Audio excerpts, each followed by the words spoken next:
전도사 시절부터 올해까지 44년간을 목사로 살았습니다. 그 중에 8년간을 이제 총회장 또는 베델 원장으로 이렇게 잠깐 외도를 했고, 나머지 36년간을 목회 현장에서 사역했고요. 그 36년 현장 사역 속에 20년간을 목회했던 곳이 이제 그 남부교회예요. 오늘 그 남부교회 50주년 창립 50주년 기념 행사를 한다고 해서 축사를 하러 다녀오도록 하겠습니다. 제가 전에 말씀드렸는지 모르겠는데, 그 남부교회에서 목회할 때 김경택 장로님이라는 분이 계셨어요. 어느 날 저녁을 사준다고 해서 서울 동작구 대방동에서 일산까지 이제 갔어요. 그 당시에 뷔페 식사가 최고의 대접이었는데, 식사를 사주시면서 그런 말씀을 해요. 내가 그냥 목사님 밥 한 끼 사드리는 것은 아주 쉬운 일이다. 근데 정성이 없어. 내가 어떻게 하면 내 정성을 담뿍 담아서 목사님께 밥 한 끼를 사드릴까 생각을 하다가 하루에 한 끼를 금식했답니다. 그리고 1,000원을 모았어요. 이틀을 금식하니까 2,000원이 되었어. 그래서 30일을 금식하니까 30일을 하루에 한 끼씩 금식하니까 3만 원이 되더라는 거예요. 그래서 내가 오늘 3만 원 가지고, 그 당시 뷔페 식사 한 끼 값이 15,000원 정도 했는데, 목사님 저녁을 한 끼 사드릴 테니까 목사님 이 음식 저녁 드시고 힘내시고 열심히 목회해 주십시오. 장로님이 하루 한 끼씩 굶고 1,000원씩 모아가지고 한 달을 모아서 밥을 사준다는데, 그 밥을 그냥 맛있게 냠냠 먹을 수 있나요? 눈물에 밥을 말아서 먹었던 그런 기억이 있는데, 그 사위가 오늘 장로가 되고 그 딸이 오늘 권사가 돼요. 그래서 오늘 축사를 해달라고 해서 기쁜 마음으로 다녀오도록 하겠습니다. 오늘 성경 본문 말씀은 요한복음 9장에 소경이 눈을 뜨는 기적 이야기입니다. 여러분, 그 유명한 바로 실로암이라고 하는 연못의 이름이 나오는 곳입니다. 그 우리 복음성가에 그런 거 있죠? 어두운 밤에, 캄캄한 밤에 하는 이런 찬양. 바로 그 복음성가 가사의 본문이 여기입니다. 한 소경이 있었습니다. 날 때부터 선천성 소경입니다. 한평생 본 적이 없습니다. 그러니 앞을 보지 못하니 일을 할 수가 없어서 평생 거지로 빌어먹고 살았습니다. 그런 중에 그가 예수 그리스도를 만나게 됩니다. 그랬더니 예수님께서 땅에서 흙을 한 움큼 움켜쥐시더니 침을 퇴퇴 뱉어가지고 손으로 쓱쓱 비비면서 눈에다가 붙여주셨습니다. 그리고 실로암에 가서, 실로암 못에 가서 이 눈에 붙인 진흙을 씻어라. 이 소경이 아무런 의심이나 이유나 토를 달지 않고 엉금엉금 기어서 실로암 못까지 찾아가서 눈을 씻었더니 그 순간 밝히 보게 되었더라 하는 소경의 눈을 뜬 기적 이야기입니다. 이 기적 이야기는 바로 예수님은 이 어두운 세상에 밝히 보게 하는 빛을 전하러 오신 광명의 주님이라고 하는 메시아성 계시가 신학적 의미로는 이 속에 있는 겁니다. 어쨌든 이 단순한 소경 거지가 눈을 뜬 기적 이야기가 우리 신앙의 삶 속에 시사하는 바가 아주 많습니다. 우리 본문을 통해서 몇 가지 신앙적 주제를 살피므로 은혜를 나누도록 하겠습니다. 첫째는 긍정적 해석의 신앙을 갖자라는 말씀입니다. 자, 여기 날 때부터 소경된 사람, 부정할 수 없는 사실입니다. fact itself, 사실 그 자체입니다. 빌어먹고 사는 현재, 거지라는 것, 그 사실 자체는 달라지는 것이 없습니다.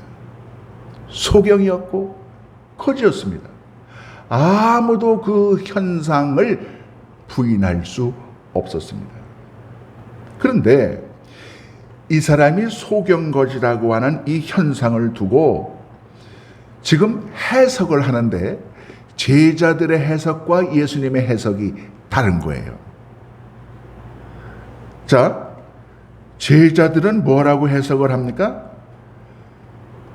저 소경거지가 소경이 되어서 빌어먹고 사는데 소경된 것이 자기의 죄 때문이냐 부모의 죄 때문이냐, 소경 때문에 원인을 해석하고 있는 거예요. 그러면서 은근히 부모가 죄가 많아서 자식이 소경된 거 아니냐. 소경된 거는 부모 탓이라는 거예요. 죄 탓이라는 거예요. 소경되었다고 하는 그 사실을 놓고 제자들은 그렇게 해석하고 있는 거예요. 그런데 예수님은 뭐라고 해석합니까? 부모의 죄도 아니다, 자신의 죄도 아니다, 하나님의 하시고자 하는 일을 나타내려고 소경되었다는 것입니다.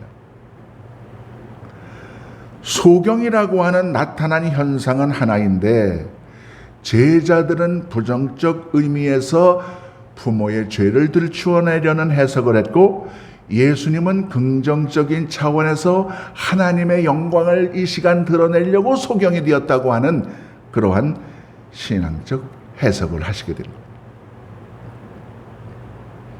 제가 늘 말씀드리는 것이지만은 신앙은, 믿음은 나타난 현상 사실 자체에 대해서 긍정적 해석을 하는 겁니다.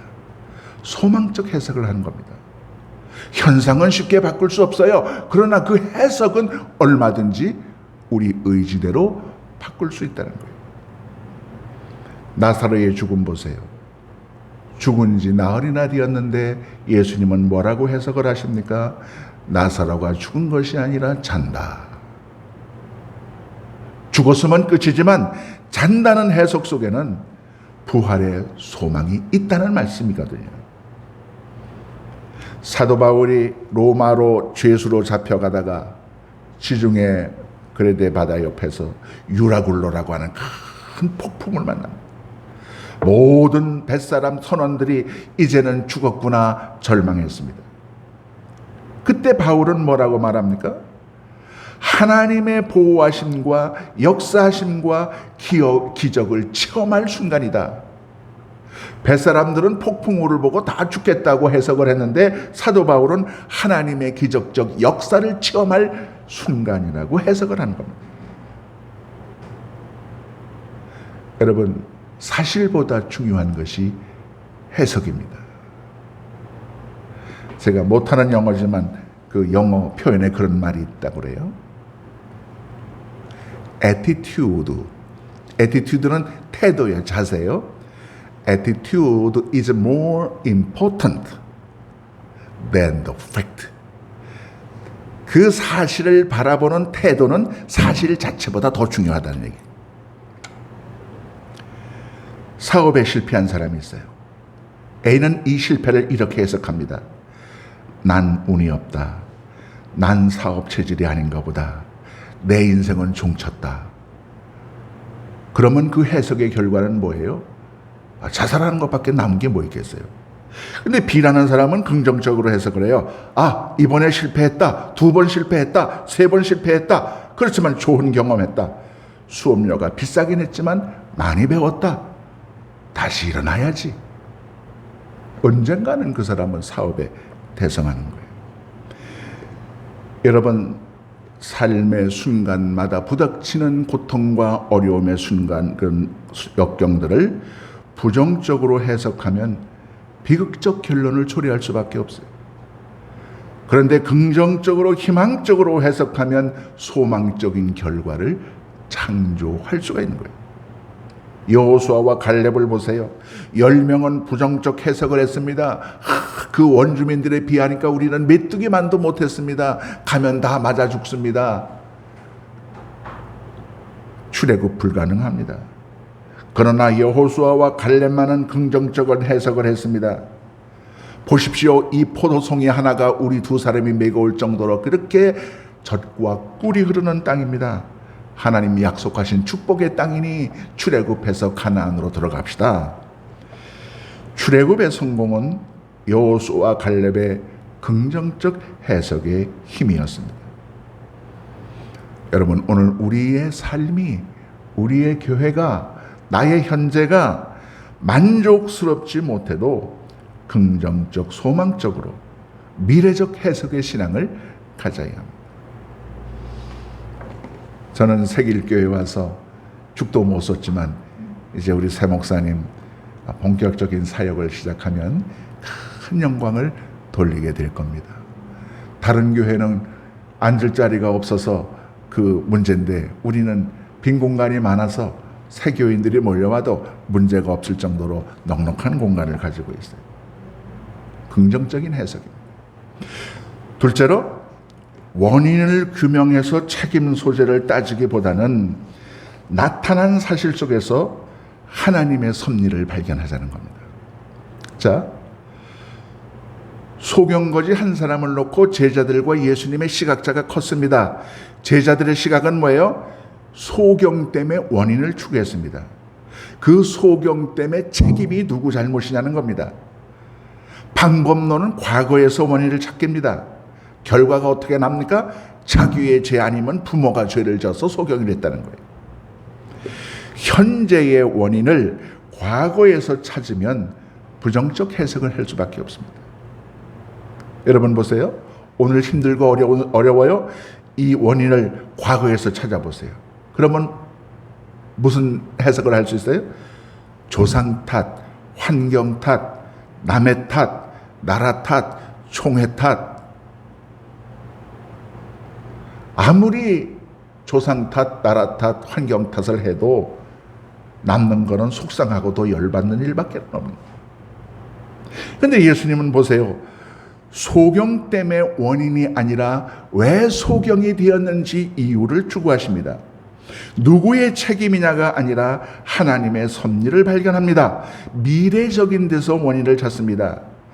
하나님께서 미래의 이 소경의 눈을 뜨게 하신다. 그때 하나님께서 큰 영광을 받으신다. 지금 소경된 아픔은 그 소경됨을 치료받고 밝게 보게 되는 그 영광의 순간에 하나님께 찬양을 돌리기 위함이다. 그러므로 소경된 것의 원인이 아니라 소경된 신앙적 이유를 찾는 것이 예수님의 시각이었다는 거예요. 오늘 현재라는 결과에 대해서 과거에서 원인을 찾지 마십시오. 미래에서 하나님의 섭리를 발견해야 합니다. 오늘 제가 가는 남부교회 교인들이 이렇게 해가지고 담임 목회자를 쫓아낸 교회에 제가 후임으로 갔어요. 얼마나 교회가 어수선했겠습니까? 그때는 도망가고 싶었습니다. 그런 어려운 교회에 파송한 29살 전도사가 아직도 대학원을 다녀야 되고 갓 결혼해서 넉 달 만에 4월 17일 날 결혼하고 8월 12일 날 파송을 받았으니 신혼에 뭐 꿈이고 뭐고 없이 그냥 완전히 다 무너지고 그런 그 문제 많은 교회에 파송을 받았어요. 저를 그곳으로 파송한 총회 어른들이 원망스러웠어요. 왜 나는 이런 험한 곳에 보냈느냐. 그러나 거기서 이유를 찾았습니다. 바로 나를 목회자로 훈련시키시기 위함이었다는 것을 제가 깨닫게 됩니다. 내가 목사로서 큰 실수하지 않고 은퇴하도록 사역했던 그 힘은 바로 남부교회에서 그 고난의 시련이 밑받침이 되었어요. 시련과 고난의 이유를 찾았더니 바로 나를 훈련시켜서 당신의 종을 만들려는 하나님의 의도가 섭리가 있었던 것을 발견한 거예요.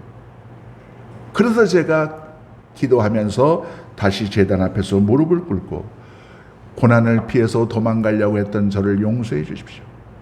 이 종을 훈련시키는 하나님의 섭리를 제가 깨닫습니다. 하나님, 이 고난의 교회로 보내주신 거, 이 시련의 순간들을 주신 거 하나님께 감사합니다.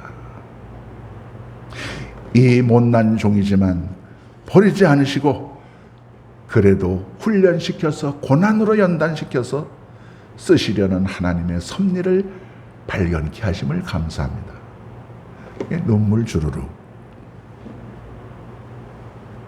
그게 1982년도 이래. 여러분 보세요. 가난한 사람이 있어요. 그 가난한 현재라는 것은 사실 자체예요. 근데 과거에서 원인을 찾으면 어떻습니까? 부모가 무능해서, 조상이 못나서, 유산이 없어서. 그런데 미래에서 섭리를 찾으면 어때요? 오늘의 가난을 체험케 함으로 미래의 부자로 살게 하기 위한 훈련이라는 거예요. 부자 3대 못 가요. 왜 그렇습니까? 가난의 훈련이 없기 때문에 그래. 근데 가난의 훈련의 시간을 가진 사람들은 자기 재산을 이렇게 허망한데 함부로 날려버리는 일을 하기가 어려워요. 가난이 훈련이 도움이 된 거예요. 신앙은 과거에서 원인을 찾아서 오늘의 현재를 비관하는 것이 아닙니다. 다만 미래에서 하나님의 섭리를 찾아서 오늘의 부정적인 현재를 극복하면서 나아가는 거예요. 그게 믿음이에요. 오늘 제자들과 예수님의 소경거지에 대한 시각을 통해서 진정한 팩트, 사실을 바라보는 신앙적 시각이 무엇이어야 하는지 우리가 배워야 합니다. 셋째로 오늘 말씀 속에서 우리가 발견해야 할 주제는 밤에는 일할 수 없다는 사실입니다. 자, 이제 여기서 예수님은 소경이라고 하는 물리적 현상에서 신앙적 현상을 유추해내고 있음을 볼 수 있습니다. 소경이 뭐예요? 빛이 없어요. 어둠이에요. 밤이에요. 소경은 밤이에요. 그런데 예수님은 그 소경에게 눈을 뜨게 하셔서 빛을 주셨어요. 예수님은 어둠 속에 빛을 주시는 분이에요. 예수님이 세상에 계실 때가 곧 낮이라는 겁니다. 여러분, 사람에게는 누구에게나 밤이 옵니다. 밤에는 일할 수 없습니다. 여러분, 어떤 밤이 옵니까? 육체의 밤이 옵니다. 건강을 잃을 때가 육체의 밤이에요. 저 자신 원래 그렇게 빠릿빠릿한 사람은 못 되고 그렇지만은 수술 후에 더욱더 그 행동이 굼뜹니다. 그리고 이 세월 앞에 장사가 없어요. 육체가 마음 시키는 대로 순종을 안 해. 나이 들어서 거동이 불편해지는 때가 육체의 밤이에요. 그땐 일 못해요. 교회에서 이걸 육체적으로 막 하고 싶어도 잘하는데 여기서 그냥 그 전기 꽂다가 뒤로 자빠지기도 하고 막 그래. 건강이 있습니까? 지금 육체의 낮입니다. 지금 하나님의 일을 하셔야 됩니다. 그런가 하면 경제의 밤이 있습니다. 때로는 경제력이 떨어질 때도 있습니다. 그때는 헌금하고 싶어도 못해. 일하고 싶어도 못해. 내가 경제력인 여유가 있을 때 하나님 일 해야 됩니다. 그런가 하면 기회의 밤이 있습니다. 기회 상실의 순간이 곧 기회의 밤입니다. 재직으로, 장로로, 집사로, 목사로 우리가 섬길 수 있는 시간이 영원하지 않아요. 나는 담임 목사로 섬길 수 있는 시간이 이제 너댓 달밖에 없어요. 영원히 섬길 수 있는 것 아니에요. 기회가 왔을 때 일해야 됩니다. 그런가 하면 인생의 밤이 있죠. 죽음은 곧 인생의 밤입니다. 그때는 일 못해. 때가 아직 낮음에 내가 하나님의 일을 하리라 말씀하시는 주님처럼 우리가 건강한 낮, 육체의 낮, 경제의 낮, 우리의 인생의 한낮일 때 주님의 일을 해야 합니다. 누구에게나 영원히 낮이 계속되지는 않습니다. 필연적으로 밤이 옵니다. 밤이 오기 전에 아직 해가 있을 때에, 아직 기회가 있고, 아직 건강이 있고, 아직 경제력이 있을 때에 우리가 힘써 주의 일을 해야 합니다. 결론으로 말씀드립니다. 결국 예수 그리스도는 이 소경 거지에게 빛을 주셔서 실로암 못에 가서 씻고 밝은 눈으로 돌아왔습니다. 예수님 자신이 바로 이 소경에게 빛을 준 것처럼 어두운 세상에 생명과 부활의 빛을 주기 위해서 온 메시아이다 하는 것을 증명하는 기적 사건 이야기입니다. 그런데 이 소경 거지를 고쳐주신 그 과정이 상당히 좀 주술적이에요. 침을 뱉었어요. 예수님의 침에는 눈을 뜨는 무슨 특효 그 DNA가 있는지 모르겠어요. 흙을 이겼어요. 예수님이 채취했던 그때 그 순간의 흙에는 무슨 곰팡이 균이 작용을 해가지고 감은 눈을 뜨게 만드는 그런 것이 있었는지 모르겠어요. 또 눈에 그 진흙을 발랐다 그랬어요. 침에 갠 진흙을 발랐어요. 특별한 그 침인데 거기다 흙을 개서 예수님이 눈에다 대고 마사지를 해주신 것 같아요. 그리고 실로암 못에 가서 씻었어요.